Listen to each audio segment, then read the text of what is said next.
નમસ્કાર, હું છું ઉજ્જવલ અને આપ જોઈ રહ્યા છો નિર્ભય ન્યૂઝ.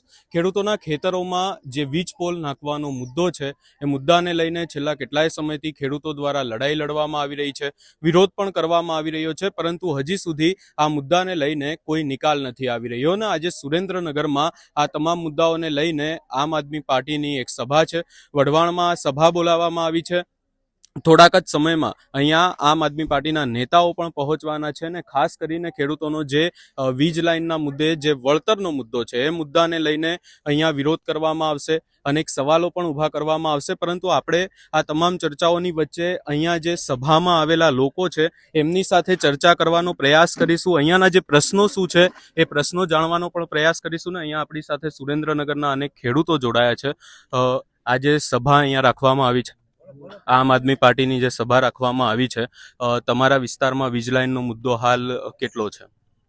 વીજ લાઈન નો મુદ્દો બહુ છે અમારો. સબ વળતર નહીં આપતા. અને આ તમામ બાબતોને લઈને અહીંયા અનેકવાર વિરોધ પણ કરવામાં આવ્યા છે. હા, વિરોધ વળતર આપ્યા વિના શું કરે?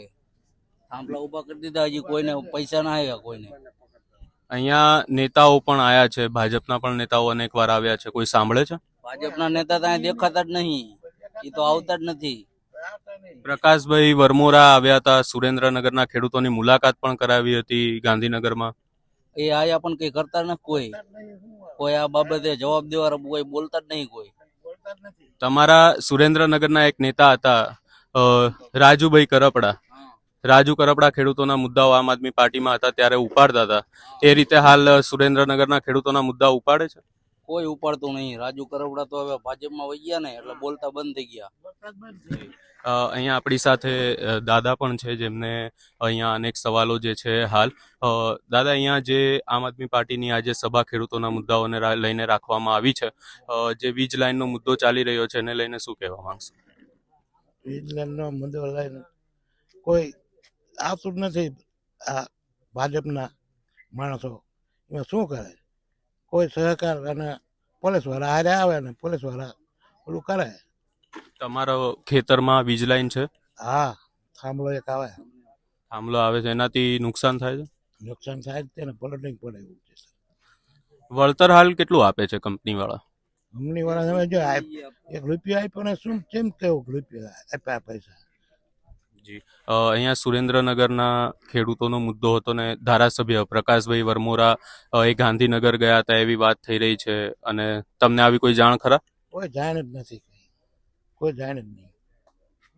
તમારા પ્રશ્નો સાંભળવામાં આવે છે? કોઈ પ્રશ્ન સાંભળતું જ નહીં, કોઈ પ્રશ્ન ના સાંભળતું. જી, અહીંયા અન્ય લોકો પણ જોડાયા છે, એમની સાથે પણ આપણે ચર્ચા કરવાનો પ્રયાસ કરીશું. સુરેન્દ્રનગરમાં ખાસ કરીને વીજ લાઇનનો મુદ્દો ને વીજ લાઇનના મુદ્દાને લઈને વિરોધ પણ ચાલી રહ્યો છે. આજે આમ આદમી પાર્ટીની આ સભા પણ છે. આ મુદ્દાને લઈને શું કહેવા માંગશો? હવે અત્યારે તો આમ આદમી પાર્ટીની આ સભા છે, પણ તાનાશાહી સરકાર સામે ક્યાંય કોઈનું હાલ એવું નથી. પ્રશાસન અને તમે સરકાર બે એક વસ્તુ તમે સમજી લો કે એક થઈ ગયા છે, બરોબર. અને આ કોઈ પ્રાઇવેટ કંપની છે, આ કોઈ ઝાટકો કે અથવા કોઈ સરકારી નથી, બરોબર. તો પ્રાઇવેટ કંપનીને આટલું બધું પ્રોત્સાહન કેમ આપવામાં આવે છે અને કેમ પોલીસ પ્રોટેક્શન આપવામાં આવે છે? અને તમે ખેડૂતને આ મે મહિનો જ્યો, જૂન જ્યો, અને જે વાવેતર કરવાના હોય ઊભા પાકમાં જે નુકસાન કરવામાં આવે છે, જે ઠીક લાગે ત્યાંથી ગાડીઓ લઈ જાય છે, જ્યાં ઠીક લાગે ત્યાંથી પોતાના જીસીબી ઇટાચી લઈ જાય અને તાનાશાહી વાપરીને બધાને પકડીને પૂરીને લઈ જવામાં આવે છે. તો આ કંઈ વ્યાજબી ગણાય? હું તો એમ કહું છું કે તાનાશાહી છે, સરકારની પૂરેપૂરી તાનાશાહી છે.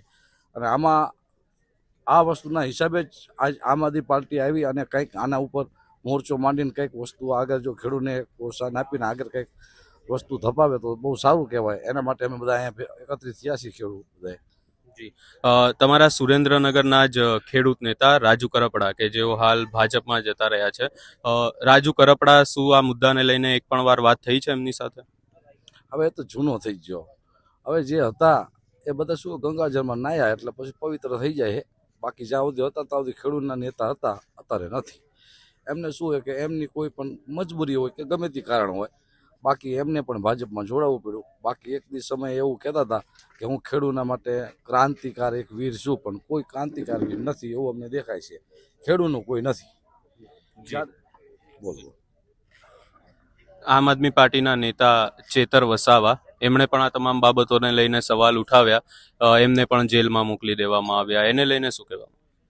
હવે જે પણ સાચી વસ્તુ છે, સાચું બોલે છે, સાચું કરે છે, એવડાને તો આમની પાસે બધું છે, આમ ડામ ઠામ બધું ઠેર ઉપરથી નીચે સુધીનું આખું એક આખી ગાઈડલાઈન છે કે જે પણ બોલે એને પૂરી દેવામાં આવે, ધમકામાં આવે, કોઈ પણ રીતના ખોટા કેસ કરવામાં આવે અને એમને જેલ ભેગા કરવામાં આવે.